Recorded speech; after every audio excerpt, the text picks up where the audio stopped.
Welcome back to Behind the Caution Tape. I am your host, CrashLit. It's been another busy week for USC athletics, and it's going to be a busy week this week with a big rivalry week coming up for a lot of sports teams. So definitely a lot to talk about before we get into the episode. Do want to remind you that make sure to get your knick-knack dolls if you haven't already, like the one I've got here. They sell these blind boxes. They're really cool. I got the basketball figure here. And use my personal coupon code FIGHTONCC for 15% off your next order. So let's get into some news. So football had some big news this week with defensive lineman Tomohini Topui shutting down his recruitment, saying that he is planning to sign with USC. And it's just, I think it's why bring this this commitment up. It's just, it shows that just what USC, what Lincoln Riley and what Chad Bowden are doing is just, it's really working. And I think that you're really seeing the momentum. And like I've said, I think this year is going to be USC's year, especially just after just how everything seems to really just be falling into place. USC's on the right track. Like the momentum that I'm feeling and why I think this is going to be a great year isn't based on hype. It's based on just the players that USC is bringing in. And then I think the other thing too, since I covered football practice on Thursday for Annenberg Media, I think a quote that really stood out to me was when I asked redshirt senior defensive lineman Kobe Pepe just how he's just seen the buy-in from the younger guys. And just what he just said was that they're just, everyone's bought in and just really seeming to just, like really just try to understand the playbook. And he's had guys come in. Floyd Bucard has been asking him to stay late and just go over the playbook is what he told me. So when I asked him about that, so it seems like everything's just going really well. So it's just, especially on the defensive side, because they had defensive guys speak to the media that day. So I just think it was really a testament to just what this team has been doing, what just USC's been doing, and just the players they're getting, as well as just Danton Lynn just really making sure that no one gets left behind. Then also it sounds like players are really liking playing for Rob Ryan. I asked Anthony Beavers Jr. about that, a redshirt senior linebacker, and just the energy and passion he brings, and just like he's just showing like the guys he's taught. And I mean, just every interview he does is just so great. And I mean, I don't know, for those of you who didn't see yesterday, I interviewed Cody Kessler here on Behind the Caution Tape, and we were talking about, because Cody actually got to interview Rob Ryan on Trojans Live last week, and I just had to ask him like, what was that like, just hearing him talk? And he's just like, it was great. And then he's encouraging me to try to get Rob Ryan on. So hopefully we can make that happen. Definitely want to get some current football guys on, both players and coaches. I think would be fantastic for the show. But like I said, I had two great interviews last week with Cody Kessler yesterday, who's here, and Bob Klein, who won a national championship in 1967 and played with O.J. Simpson. So two really great interviews. I highly encourage you to go watch them or listen to them if you haven't yet. So yeah, just with everything, like I've been saying though, just the momentum feels real, and just really just everything is going right. And I think I did ask Cody about that as well, like what he expects to see. So that was another, I think, great thing that he said, was just how important it is for the team to find their identity with all the talent they've got. So like I said, definitely go back and listen to it. And Cody's like, just from working with him on the Victory podcast, just you can just see how like just smart he is and just how knowledgeable he is of the game, and just the way he was breaking it down. And just when I asked him about that, he's just really great at analyzing the game. And just, it's been really exciting to see his broadcasting career just blow up because of just his knowledge of the game. So that's kind of just the news out of football this week. Women's basketball, there is some news there, just especially with just the season ending. So 3 of the 4 players who entered the transfer portal have now announced where they will be going to school. Aaliyah Gales will be going to Utah State. Avery Howell will go to Washington, and Dominique Darius is going to Syracuse. Kaylee Heckel is the lone transfer undecided. And definitely, as we've talked about before, I think I speak for most of the Trojan family when I say we're all going to miss K9 and just how hard she played. But meanwhile, some news of just USC's incoming recruit in guard Jazzy Davidson. She just went absolutely off in Team USA's win over Team World in the Hoop Summit this weekend and just absolutely just lit up the charts, which I think was really cool to see because of just I think she's gonna be a great addition, especially with Juju Watkins out and just everything. So, like I said, really excited for her to be joining USC next year, just especially after how she went off in the Hoop Summit. She scored 17 points to lead all scorers, had 6 rebounds, six assists, 3 steals, and 3 blocks. So, really excited for just what she's going to contribute to this team next year, and really excited for just the future of women's basketball. Even though there have been some blows, I'm still really confident in what Lindsay and who Lindsay Gottlieb brings in, and just who they get. But the big thing for USC, while the portal's still open, is USC must retain Kennedy Smith. She was a starter, and I think probably the best of all of USC's recruiting class last year. So for that reason, USC needs to hold on to her, especially with Howell and Heckel now gone. On to the men's side, on to men's basketball now. USC's had a few more players enter the portal. Jalen Shelley has entered, and then Wesley Yates has announced he is going to Washington, where he was at previously before coming to USC. And then in addition, Elsie Harrington has decommitted.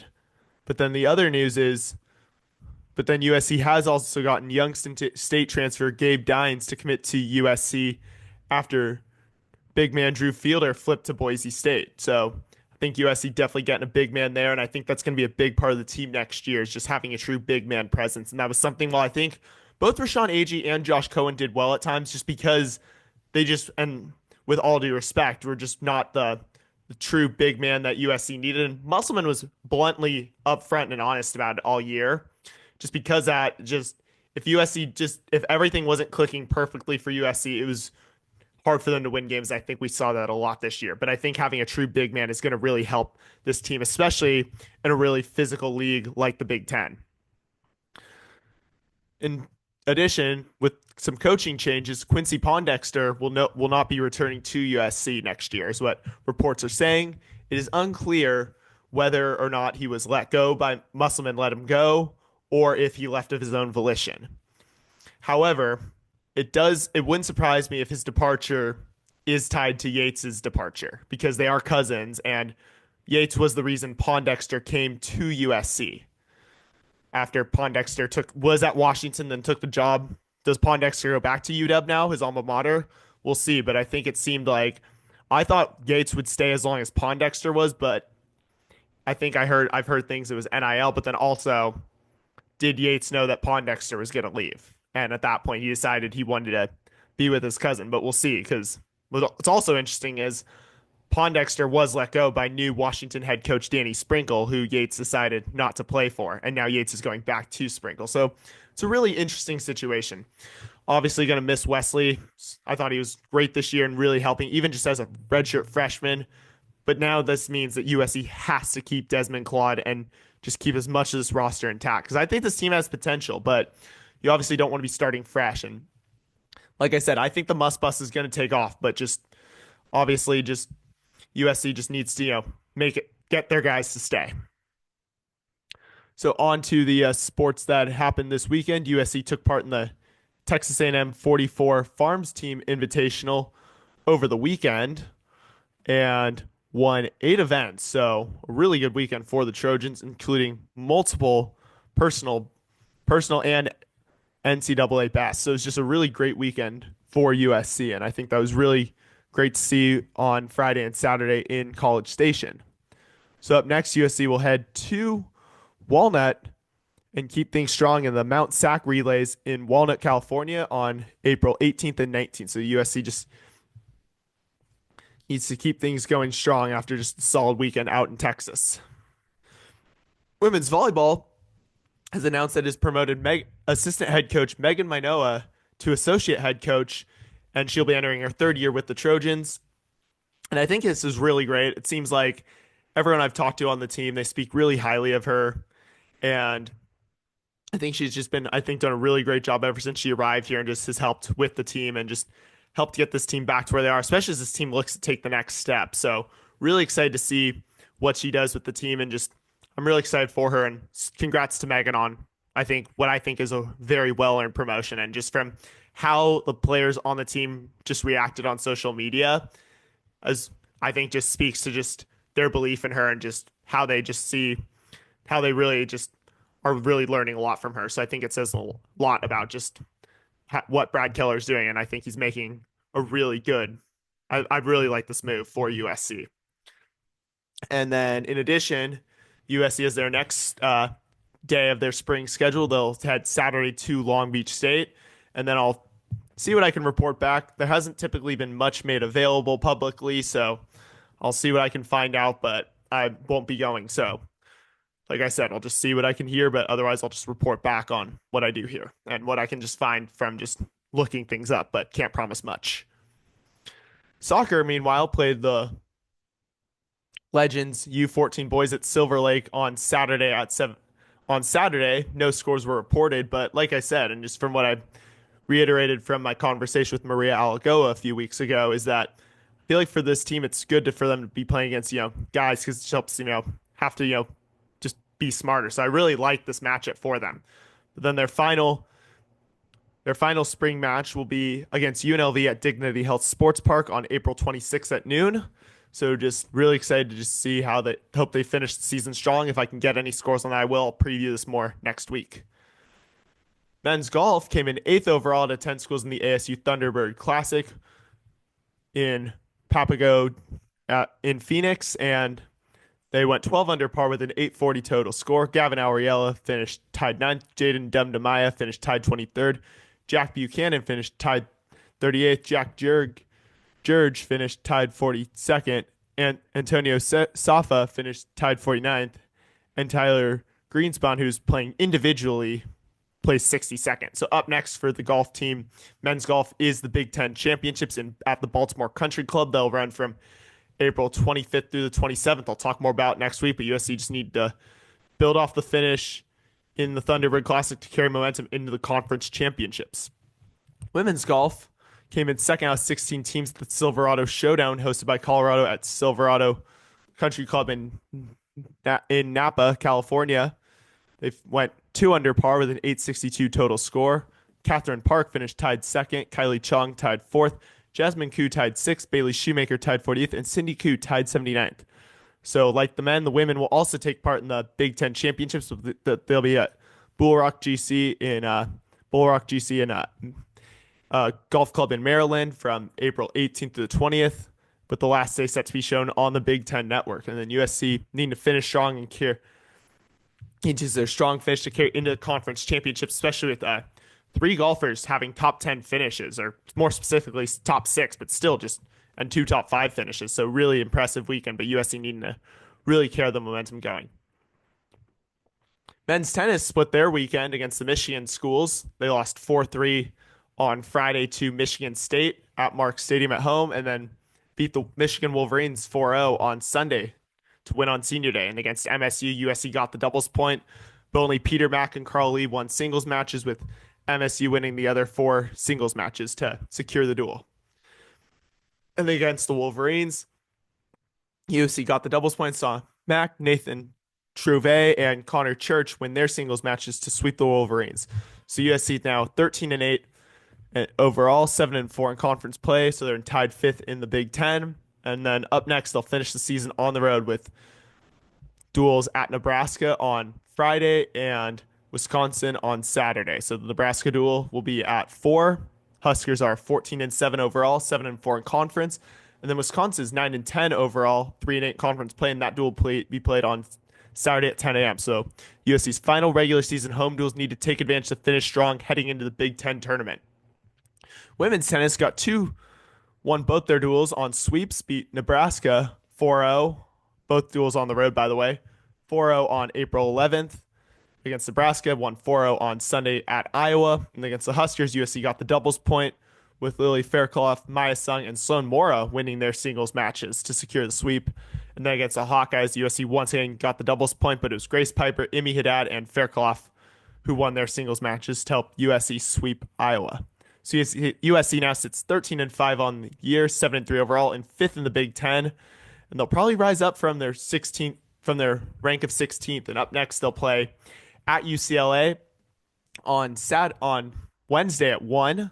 The Bruins are 11 and 7 overall, 16 and 3 in Big Ten play, and then they'll have their final two home games on this home duels with Rutgers on Friday at 3. Scarlet Knights are 7 and 12 overall, 1 and 10 in Big Ten play, and Maryland, who's 14 and 9 overall, 7 and 4 on Saturday at 11. So the UCLA game will be shown on UCLA Playsite, and USC home games will be shown on USC Playsite. And then USC to honor their seniors with the final duel this weekend against Maryland, but it's going to be busy with 3 duels, so USC needs to come ready for all of them, especially with the UCLA one. The Trojans and Bruins met earlier in the year in a non-conference matchup which the Trojans won at home. But you know UCLA is going to be out for revenge, especially with how close that one was. I was there for most of the doubles point and the start singles before leaving to go to baseball in Irvine. But just I heard the duel lasted about 5 hours. So you know it was going back and forth with a lot of those singles matches going into 3 sets and just really long. But so yeah, USC just needs to come ready to play. Beach volleyball, currently ranked 6th in the country, took home 3rd in the Center of Effort Challenge. They won on Friday. They won 4-1 against number 7 Florida State, and then won 3-2 at number 3 host Cal Poly. And then on Saturday, they lost 3-2 to number 5 Stanford before winning 3-2 against number 4 LMU to take home 3rd place. Seems like USC's starting to finalize their lineup, but would not be surprised if Dane Blanton makes some more changes. I mean, when I interviewed Ashley Pater last year, I think she said that she and Grace Syatt's her final partner for the last few weeks of the season, were only really together for Pac-12 tournament, maybe one week before that. So they weren't playing together that long before Blanton made that move. So Dane Blanton is not afraid to make drastic moves to his lineup, and I wouldn't be surprised to see it if he thinks that's in the best interest of the team. So USC now sits at 23 and 7 on the year. I expect, considering they got 2 wins over teams ranked higher than them, that they will move up from number 6, and they're heading to their final regular season duel at UCLA, who is currently number 2. We'll see where that goes on Thursday at 2:30 p.m. That will be shown on Big Ten Plus. So USC and UCLA, despite I think last year facing each other 5 or 6, maybe even 7 times, have only faced once this year so far. But USC needs to be ready to go to give everything to this duel due to it's going to affect seeding in the MPSF tournament next week. And also, it's UCLA. No further explanation needed. It's 4s down. You know the rivalry is going to be big, so I think it's going to be an exciting duel at Mapes Beach, and I'm going to go. So I think it's going to be just a great matchup between these 2 teams, and just obviously 2 of the best schools in the country. And obviously they've faced each other the last 2 years for the national championship in the final. So it's always fun watching USC and UCLA play. And because there's a lot of rivalry games, that's why I got the red on this week, and it's 4s down. But best of luck to them on Thursday. Cross split their weekend on the East Coast, winning 13-4 at Rutgers on Thursday, but losing 16-8 at Penn State on Sunday. Against the Scarlet Knights, Kaylee Fravert led with 4 goals, and Maddie Dorr led with 3 against the Nittany Lions. And then against Rutgers, the first half was close, but USC broke it open in the second half to secure the dub. And then against Penn State, the score is tied 3-3 after the first quarter and 6-6 after the second. But Penn State blew it open by going 5-1, by outscoring USC 5-1 in both the third and fourth quarters to win 16-8. So definitely tough loss there. So USC now sits at 9 and 6 on the year, 2 and 5 overall, and they've dropped out of the top 25 from 22. They did receive votes though, but that brings them to their final game of the year where they will host Oregon at Dignity Health Sports Park on Saturday at 1 on the Big Ten Plus. The Ducks are 6 and 9 overall and 0 and 7 in conference play. So, and it is senior day, so USC needs to come ready to play to help prepare for the Big Ten tournament next week in Maryland. So best luck to them. Women's water polo, who was named the outright number 1 seed last week, now sits at 26 and 1 overall and 5 and 0 on the season. They beat Arizona State 18-13 on Saturday and San Jose State 17-8 on Sunday. So against ASU, Morgan Netherton led with 4 goals, and Emily Osmus led with 5 against the Spartans. The game against Sun Devils did start tight in the first, but USC did break it open in the second, third to hold on. And despite ASU finding a rhythm at the end of the game and making a bit of a comeback, it was too little too late. So the Trojans held on for their 25th win of the season. And then the San Jose State game also started tight, but USC also kind of broke it open in the second, third to earn another solid victory. And then Emily Osmus, as I said, just I thought played a really great game. And then the first one I thought was Morgan Netherton as well as Ava Stryker. Like she's been really fun to watch in the pool all year too, just with how versatile she is. Both she can score and she's also just really dynamic player in the water. But back to this game, I really liked how also near the end of the game, once it was clear USC was going to win, head coach Casey Moon basically drew up plays so to ensure as many of the seniors could score goals and then get a standing ovation on their way out of the pool. And I thought that was really cool that both Tilly Kearns and Isabel Zimmerman, who I both know really well, they're probably two of the players I'm closest with on the team, got such honors. And it was just really cool to see just the reception for both of them, especially Tilly, just considering everything she has accomplished. I mean, she got a silver medal in the Olympics with Australia last year. That is absolutely impressive. And I am trying my best to get her on the podcast at some point. Might be after the season, but I definitely want to get her on because getting to have her on here and talk and tell her story would be absolutely incredible. But then, so obviously those two I know pretty well, so it was really cool to see them get that. But then USC's final game of the year is at UCLA at Speaker Aquatic Center on Saturday at 1. Also, you can watch it on overnight.com. There's no I in that. So go look it up there if you can't make it. And I think based on how I've understand the rankings, USC has clinched a share of the MPSF title, but could still go as low as 3 or as high as 1.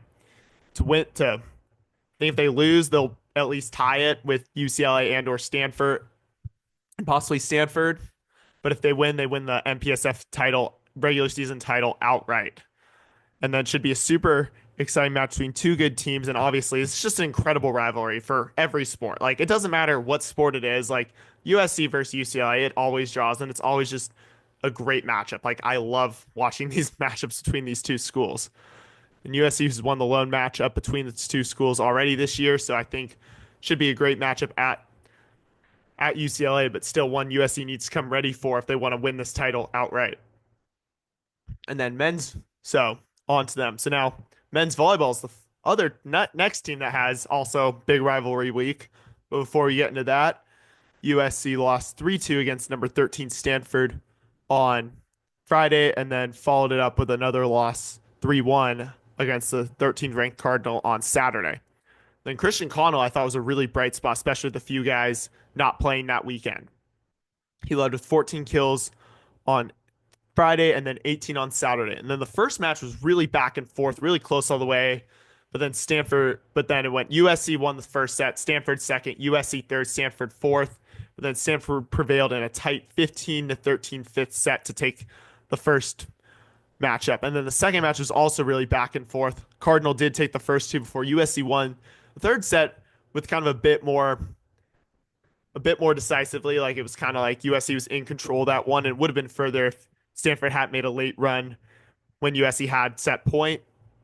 And then the fourth set was a crazy one and went just back and forth all the way until Stanford won in kind of 31-29. And then USC did have its chances to fourth and fifth set. So it shows this team can really fight. But credit to Stanford for playing really well. I hate to say it, but I thought they had a really good weekend. So yeah, Dylan Klein was out for the second game and Jack Duker was out all weekend. And so definitely, so I was saying like credit to, Christian Connell and Riley Hain for stepping up in place of them. But so USC now sits at 19-5 on the year, 7-1 MPSF play. They did drop to number 5. They dropped from third in the rankings to fifth, and they're in tied second for the MPSF in the MPSF standings. So USC still can split the MPSF title if they beat UCLA twice. The Bruins are 19-4 overall and 9-1 in MPSF play. And that is who USC plays. They play at UCLA on Thursday at 7:30 with the game being shown on the Big Ten Network. So great opportunity for them to get more exposure. And then on Saturday at 5. So the first one's at UCLA. Then Saturday will be at Galen Center at 5 on Big Ten Plus. So USC can still split the MPSF title, as I said, but they'll need to beat UCLA twice. But then due to how teams are seeded, USC could still be seeded as high as first, but as low as fifth in the MPSF tournament. And USC is going to want to win as many of these games as possible and just get themselves positioned as best as possible because the MPSF bracket is basically structured where based on each kind of tier teams only you don't have to play as much if you win. They've kind of created it so that way it's just if you've won more, you don't have to.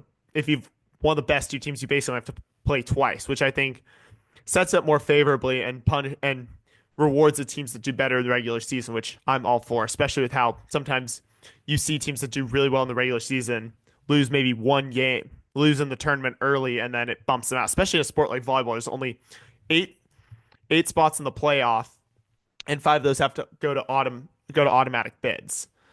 So USC definitely needs to position itself best for one of the three at-large bids if they don't win that Big Ten, if they don't win that MPSF tournament. And then obviously it's going to be great rivalry games too. So always love this matchup. So USC versus UCLA doesn't get any better than that. I think it's one of just the greatest rivalries in this country. So I'll die on that statement, but I'm really just excited to see his team battle one more time and really set themselves up well for potentially deep run in the national championship. So four's down.